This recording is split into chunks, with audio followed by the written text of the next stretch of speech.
السلام علیکم ورحمۃ اللہ وبرکاتہ۔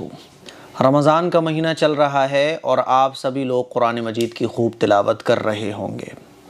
قرآن مجید پڑھنے کا شوق ہمارے اندر بہت زیادہ ہو جاتا ہے جیسے ہی رمضان کا مہینہ آتا ہے، اور ہم لوگ یہ چاہتے ہیں کہ رمضان کا مہینہ جب مکمل ہو تو ہمارے 3 قرآن ہو جائیں، 5 قرآن ہو جائیں، اور اچھی بات ہے میرے عزیز بھائیوں، میری بہنوں، قرآن مجید زیادہ سے زیادہ رمضان کے مہینے میں ہم سب لوگوں کو پڑھنا چاہیے۔ روزے کے بعد جو سب سے اہم عبادت ہے رمضان کے مہینے کی، وہ ہے قرآن مجید کی تلاوت۔ خوب قرآن مجید کی تلاوت کیجیے، لیکن قرآن مجید کی تلاوت کرتے ہوئے کچھ باتوں کا آپ ضرور خیال کیجیے، اور یہ باتیں میں اس لیے بتا رہا ہوں کہ کہیں ایسا نہ ہو کہ ہم قرآن مجید زیادہ پڑھنے کے چکر میں وہ غلطیاں کر بیٹھیں جس سے ہمیں ثواب تو بہت دور کی بات ہے کہ قرآن پڑھنا ہمارے لیے وبال بن جائے۔ اسی لیے میں یہ غلطیاں آپ کو بتانے جا رہا ہوں۔ ہم جب بھی قرآن مجید کی تلاوت کریں تو یہ غلطیاں بالکل نہ کریں۔ میں نے دیکھا ہے لوگوں کو، اور میں نے کئی بار دیکھا ہے، بہت لوگوں کو دیکھا ہے، اسی لیے میں آپ کو یہ ساری چیزیں بتا رہا ہوں۔ پہلی بات تو یہ کہ قرآن مجید زیادہ سے زیادہ پڑھنے کی کوشش کریں، اچھی بات ہے۔ یہ ہم میں سے ہر شخص یہ چاہتا ہے زیادہ سے زیادہ میں پارے پڑھ لوں ایک دن میں، یہ اچھی بات ہے، لیکن اس زیادہ کے چکر میں آپ قرآن مجید کو اچھے انداز میں نہیں پڑھ رہے، آپ قرآن مجید کو جلدی جلدی پڑھ رہے ہو کہ قرآن مجید کے الفاظ کٹ رہے ہیں اور قرآن مجید کے الفاظ گڑبڑ ہو رہے ہیں، تو پھر یہ طریقہ مناسب نہیں ہے۔ قرآن مجید آپ پڑھیں تو اس بات کا بہت خیال رکھیں کہ قرآن مجید کے جو الفاظ ہیں وہ بالکل صاف ستھرے کلیئر نکل رہے ہوں۔ مثال کے طور پہ آپ پڑھ رہے ہیں الحمدللہ رب العالمین، تو جلدی کے چکر میں ایسا نہ ہو کہ آپ لفظی میں بول ہی نہیں سکتا کیونکہ وہ آیت بگڑ جائے گی، ایسا نہ ہو کہ الفاظ گڑبڑ ہو جائیں، الفاظ کٹیں، بالکل بھی اس طرح سے قرآن نہ پڑھیں۔ تو قرآن مجید پڑھنے میں اس بات کا بڑا خیال رکھیں۔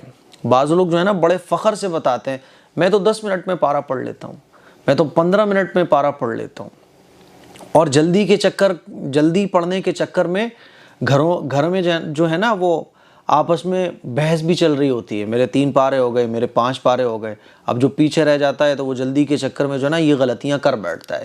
اسی لیے آپ کو پہلی غلطی تو یہ نہیں کرنی کہ الفاظ گڑبڑ ہو جائیں، اس کا بہت خیال رکھنا ہے۔ میں ہمیشہ یہ بات کہتا ہوں کہ اللہ تعالیٰ قرآن مجید پڑھنے والے کی کوالٹی دیکھتا ہے، کوانٹٹی نہیں دیکھتا۔ کوانٹٹی معنی رکھتی ہے اسلام میں، لیکن کوالٹی کے ساتھ، کوالٹی بیسٹ ہے۔ حدیث میں آتا ہے نا کہ جو شخص قرآن مجید کو پڑھ رہا ہو لیکن زبان اس کی ساتھ نہیں دے رہی ہو، اور وہ پڑھ نہیں پا رہا ہو لیکن وہ پڑھنے کی کوشش کر رہا ہے، اٹک رہا ہے، اللہ کے نبی صلی اللہ علیہ وسلم نے ارشاد فرمایا کہ اس اٹکنے والے کو ڈبل اجر ملتا ہے۔ تو ڈبل اجر اس کو مل رہا ہے کیونکہ یہ پڑھنے کی کوشش کر رہا ہے۔ تو ایسا نہیں ہے کہ آپ اگر 1 گھنٹے میں 1 پارہ پڑھ رہے ہو اور سامنے والا 1 گھنٹے میں 2 پارے پڑھ رہا ہے تو آپ ثواب میں پیچھے رہ گئے۔ آپ اگر اچھے سے پڑھنے کی کوشش کر رہے ہو، اپنی طرف سے بیسٹ دے رہے ہو قرآن مجید کی تلاوت میں، تو اللہ آپ کو اس سے زیادہ ثواب دے سکتا ہے۔ تو اسی لیے کوالٹی پیدا کریں اپنے قرآن مجید کے پڑھنے میں، پہلی چیز، ٹھیک ہے۔ دوسری غلطی قرآن مجید کے پڑھنے میں ہم لوگ کیا کرتے ہیں کہ مان لیجیے یہ قرآن مجید اوپن ہے، کھلا ہوا ہے، اب قرآن مجید کو ہم کیسے پڑھ رہے ہیں؟ یوں کر کے آواز چلتی ہے، بس ایک بھنبھناہٹ کی سی آواز آتی ہے قرآن مجید کے پڑھنے میں، لفظ نہیں نکل رہے ہوتے، ایک بھنبھناہٹ کی سی آواز آتی ہے بس اس طرح سے۔ تو یہ قرآن مجید پڑھنا نہیں ہے۔ ایسے آپ 1 گھنٹے بھی اگر تلاوت کر رہے ہو قرآن مجید کی، تو قرآن مجید کو آپ دیکھ تو رہے ہو، یا پھر میں یہ کہہ سکتا ہوں کہ قرآن مجید کو آپ دل ہی دل میں پڑھ رہے ہو، لیکن قرآن مجید کی وہ تلاوت نہیں کہلائے گی۔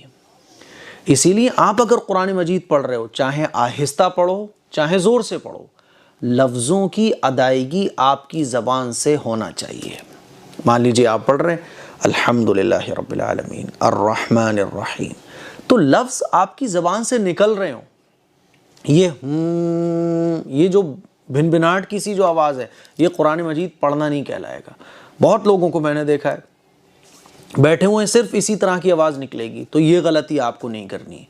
تیسری غلطی ہے کہ بس یوں قرآن کھلا ہوا ہے، نہ تو ہونٹ چل رہے، نہ زبان چل رہی ہے، نہ لفظوں کی ادائیگی ہو رہی ہے نہیں ہو رہی ہے تو مجھے نہیں معلوم، لیکن میں نے دیکھا ہے قرآن مجید یوں کھلا ہوا ہے، لوگ بالکل ہونٹ بند ہیں، بالکل بھی ہونٹ لپس حرکت نہیں کر رہے، بس نظریں چل رہی ہیں کہ ایک لائن، دوسری لائن، تیسری لائن، نظریں چل رہی ہیں۔ تو یہ قرآن مجید کو دیکھنا ہے، یہ قرآن مجید کو پڑھنا نہیں ہے۔ یا اس میں بھی ہم کہہ سکتے ہیں قرآن مجید دل میں پڑھا جا رہا ہے، لیکن قرآن مجید دیکھنے کا ثواب تو ملے گا، دل میں قرآن مجید پڑھنے کا ثواب مل سکتا ہے، لیکن قرآن مجید پڑھنے کا جو ایکچول ثواب ہے وہ آپ کو نہیں ملے گا۔ اسی لیے اگر آپ آہستہ سے بھی قرآن پڑھ رہے ہیں تو زبان سے آپ کے لفظوں کی ادائیگی ہونا چاہیے۔ مان لیجیے آپ آہستہ پڑھ رہے ہیں، جیسے نماز میں ہم لوگ پڑھتے ہیں آہستہ، تو جیسے ہم نماز میں پڑھتے ہیں نا آہستہ، اسی طرح سے اگر آپ آہستہ بھی قرآن پڑھ رہے ہیں تو لفظوں کی ادائیگی ہونا چاہیے، ٹھیک ہے؟ تو یہ غلطیاں ہیں، قرآن مجید کی تلاوت کرتے وقت آپ کو یہ غلطی بالکل بھی نہیں کرنی ہے۔ ایک اصول یاد رکھیے گا، قرآن مجید پڑھنا کہلاتا تب ہے جب ہماری زبان سے لفظوں کی ادائیگی ہوتی ہے۔ تو آپ کو اس بات کا خاص خیال رکھنا ہے کہ آپ کی زبان سے لفظوں کی ادائیگی ہو رہی ہو۔ اگر لفظوں کی ادائیگی ہو رہی ہے تو وہ آہستہ ہو یا زور سے ہو، وہ قرآن مجید پڑھنا کہلائے گا۔ اور قرآن مجید کو پڑھتے وقت آپ کو لفظ صاف نکالنا ہے، لفظ کٹنا نہیں چاہیے، لفظ گڑبڑ نہیں ہونا چاہیے، ٹھیک ہے؟ تو یہ اصول آپ یاد رکھیے گا۔ اگر لفظوں کی ادائیگی نہیں ہو رہی ہے تو قرآن مجید دیکھنے کا تو ثواب ملے گا آپ کو، لیکن پڑھنے کا نہیں ملے گا۔ تو مجھے امید ہے قرآن مجید پڑھنے کے سلسلے میں یہ غلطیاں جو عام طور پر لوگ کر دیتے ہیں، مجھے امید ہے کہ آپ لوگ ان غلطیوں کا خیال رکھو گے۔ مجھے اپنی دعاؤں میں یاد رکھیے اور یہ کلپ گھر پہ سب کو دکھائیے، سوشل پلیٹ فارم پر شیئر کیجیے تاکہ زیادہ سے زیادہ لوگوں تک یہ تمام باتیں پہنچ سکیں اور لوگ اس پر عمل کر سکیں۔ السلام علیکم ورحمۃ اللہ وبرکاتہ۔